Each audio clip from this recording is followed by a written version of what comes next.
माझ्या एका नात्यातल्या स्त्रीचा एक महत्वाचा दागिना म्हणजे अंगठी घरातच कुठेतरी मिसप्लेस झाली आणि शोध शोध शोधले सापडायला तयार नाही. तिला असं वाटायला लागलं की अंगठी हातातनं सैल होऊन पडली का काय आणि रस्त्यात पडली असेल तर कसं मिळवणार.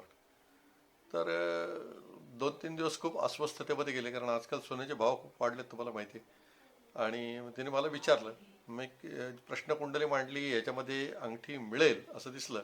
आणि म्हणून मी एक अत्यंत खात्रीचा उपाय कुठला आहे तो सांगणार नाही. मला कन्सल्ट केलं, तुमच्या आयुष्यात असा प्रसंग आला आणि तुम्ही मला पत्रिका पाठवली, प्रश्नकुंडली मांडली, तरच मी उपाय सांगेन. पण मुद्दा असा आहे की कालच ह्या माझ्या नात्यातल्या स्त्रीनी हा जप केला, मी सांगितलेला जप 108 वेळा केला आणि पुन्हा एकदा घरातल्या गोष्टी तपासल्या आणि त्याच्यामध्ये ही अंगठी सापडली. सांगायचं काय की आपल्याकडे आपल्या संस्कृतीमध्ये असे उपाय आहेत. आपण पण अशा समस्येने जर का त्रस्त असाल तर खाली व्हॉट्सअप